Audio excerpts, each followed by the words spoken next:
Okay. Punta po tayo rito kay Robin Hood. Sa isang banda naman, tignan nyo na po si Robin Hood. Bakit ko nasabi na si Robin Hood ang pinaka-epektibo sa lahat po ng mga... Bakit? Lahat po, nilalahat ko na po, lahat na nagtatanong, wala namang silbi. Wala namang ambag yung tanong nyo eh. Nagpapakitang gilas lang kayo. Tignan nyo po si Robin Hood. Ibang-iba ang kanyang tanong. Bakit? May gusto siyang mapuntuhan. Ang daming bumabanat sa alias. Pero nilinaw ni Robin Hood, bakit kailangan ng alias? Ang galing ng motivation. Tawag dyan sa pagtuturo, motivation. Ang motivation niya, ma'am, ano po sineselebrate natin ngayon? Linggo ng wika. Mali po kayo.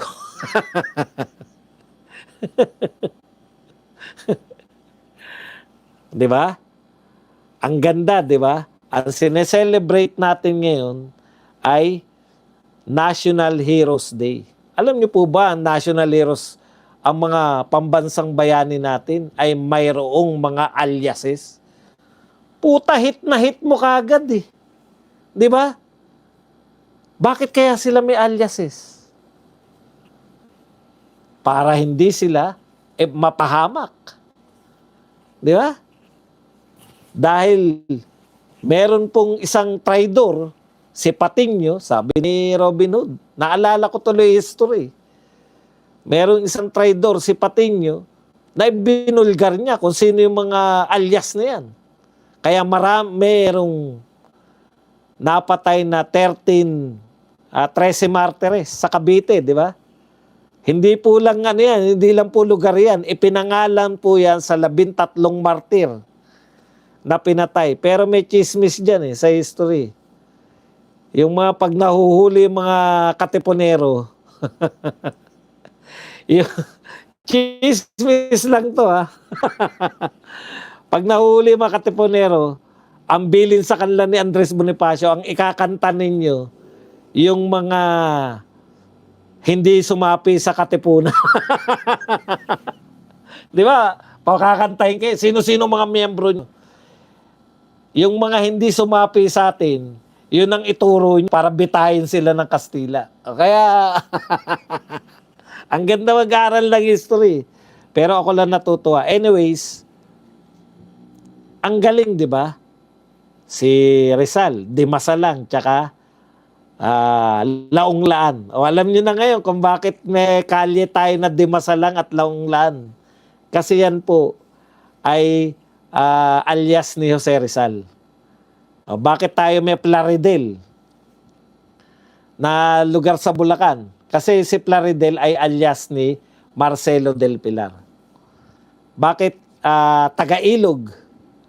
Kasi alias yan ni, nakalimutan ko na kung si Juan Luna o si Antonio Luna yung may alias niyan. Etc. etc. Hit niya na kagad eh. Hindi po kinakailangan ng mga mahahabang mga pasakali ni Robin. Ano po sineselebrate natin ngayon? National Heroes Day. Alam nyo ba na may alias sa mga National Heroes Day? Kuha mo na kagad yung punto eh. Bakit nyo minamasama yung pag-alias? Samantalang yan ay proteksyon ng mga tumutulong sa bayan, di ba? Para yung mga katipunero nung araw. Ay, chismis yun. Kaya ayaw nyo kumanta. Pag may nahuli sa inyo, sabi ni Bonifacio, ikanta nyo yung mga hindi sumama sa atin.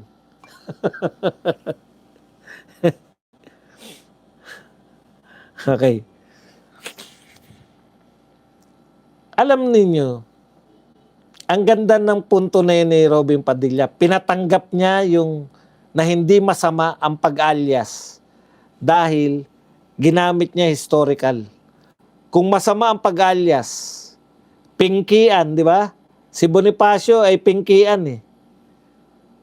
Si Bibora, kung hindi ako nagkakamali, Bibora ba si Aguinaldo? Yan, may alias po sila lahat. Maniwala kayo sa akin.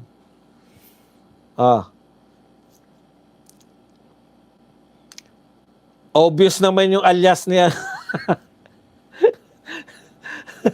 Si Mabini, obvious yung alias niya. Hindi, Magdalo, ano na, yan yung kasi nagpaksyon eh. Nagpaksyon po yung Katipunan, Magdalo at Magdiwang. Ang pinuno po ng Magdalo, yung mga Aguinaldo. Yan. Okay, masarap po mag-aral ng history.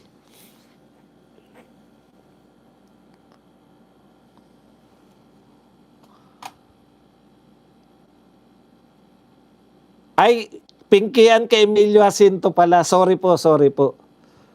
Tama, Pinkian. Agapito Bagong Bayan si Bonifacio. Maraming salamat sa nagko-correct. Tama, Pinkian ay si Emilio Aguinaldo. Ay, Emilio Jacinto. Okay.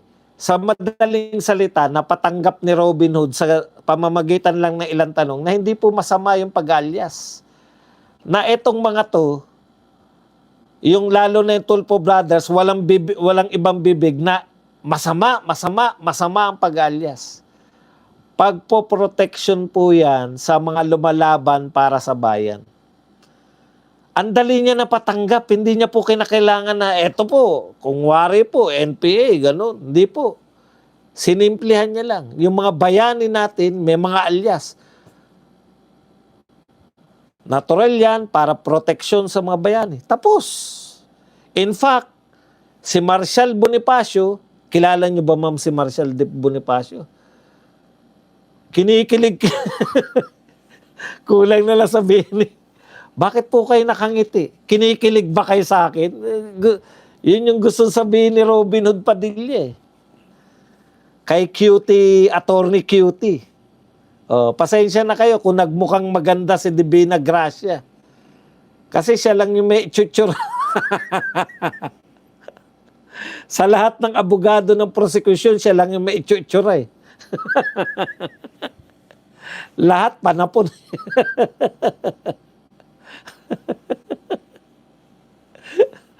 Correct. Yung iba po, may 2, 3 pa. Okay.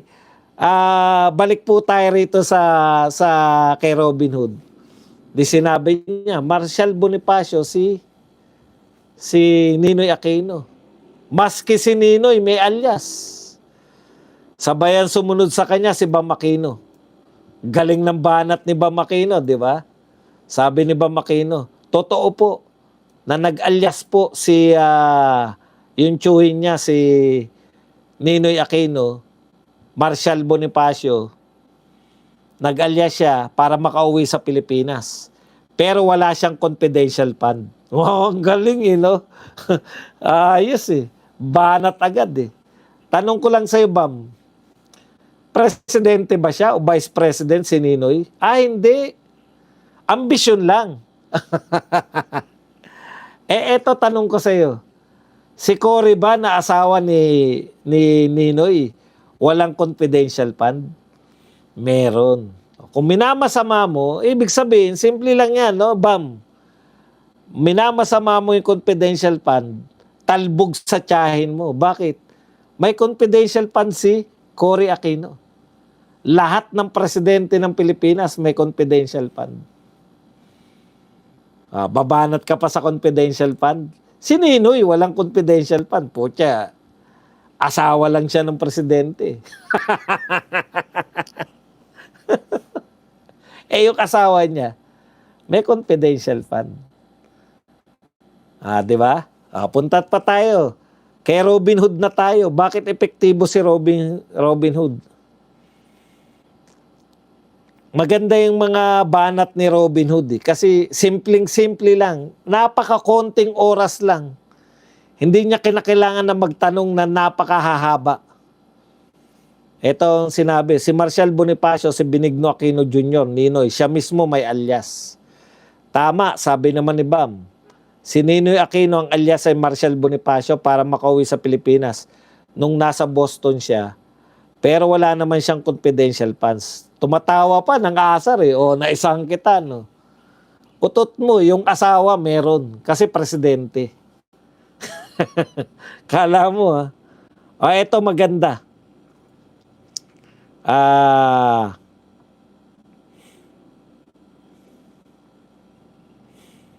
Sa palagay nyo po, eto buwelta ni ano eh, eto buwelta ni Robin Hood kay Bam Aquino eh.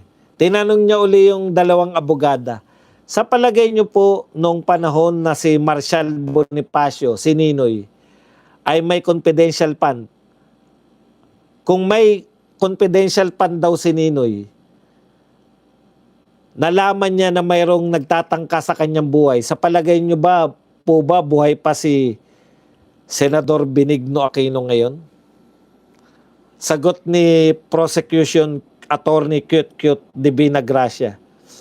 Well, assuming your honor that the foreign occupants were the sole threats to his life, then probably yes, your honor.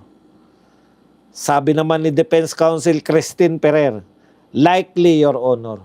So, sa tanong ni Robin na yun, hindi niya po kinakailangang ipaliwanag ng napakahaba na yung confidential fund ni BP Sara ay ginamit para maproteksyonan si BP Sara.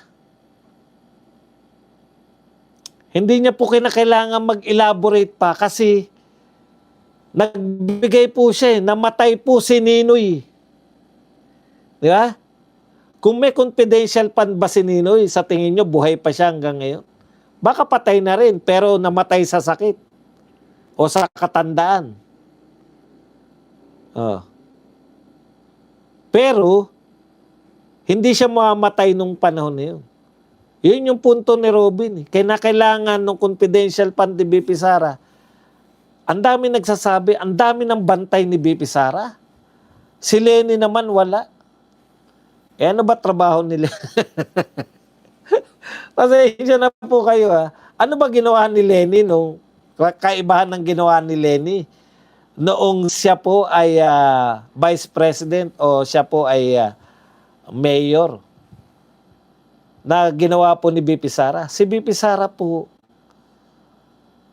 naging insurgent free ang Davao City. Kita niyo po, galit na galit po sa kanya yung mga insurgent. At meron po silang talagang puwersa. Huwag niyo po sabihin na walang puwersa yung mga yan. Yun lang po. Kinakailangan ba ng maraming bantay ni BP Sara? Ang tanong, yan bang sinasabi niyo sang katutak na bantay? Yan po ba ay kasama ni BP Sara kung kahit siya magpunta? Hindi naman eh. Yan lang yung naka-assign sa kanya noon. No? Kasi meron na siyang, nagtatag siya ng BP SG, di ba? Parang Presidential Security Group. Oh, wag niyo sabihin mas malaki pa ang Vice Presidential Security Group kaysa sa Presidential Security Group.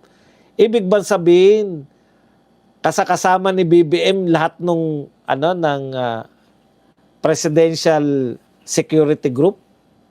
PSG, hindi na yata PSG ang tawag ngayon eh. Hindi naman po eh.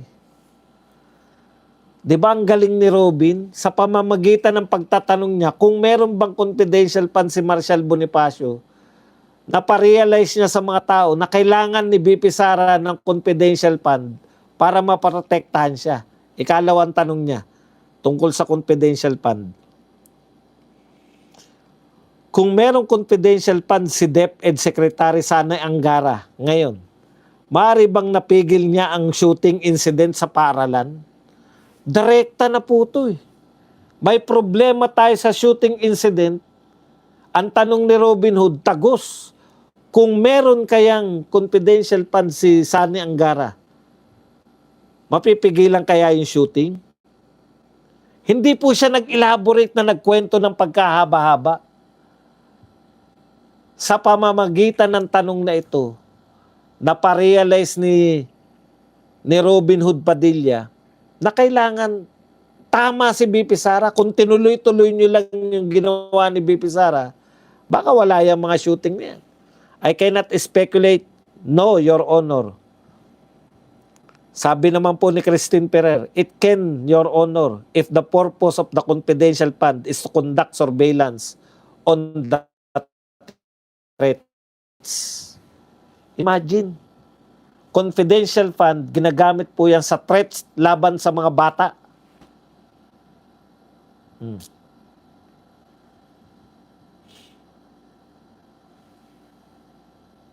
Yan lang po. Kaya sabi ko nga, pinaka-epektibo so far.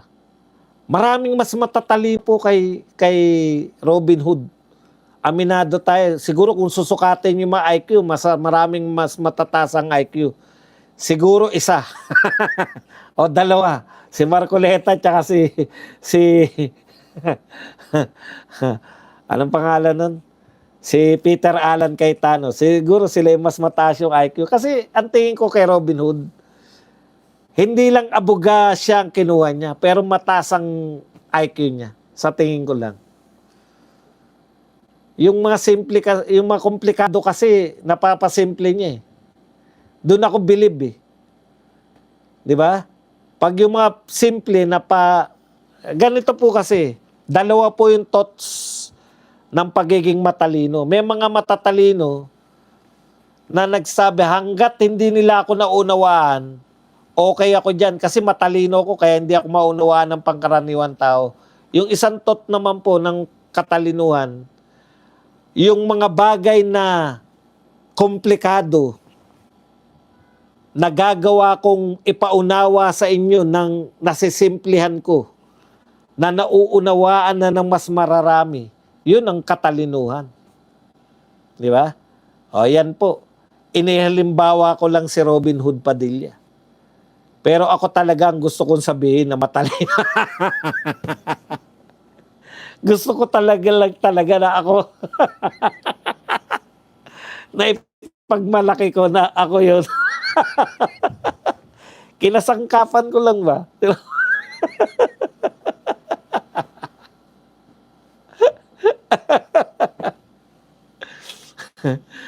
Yan lang po.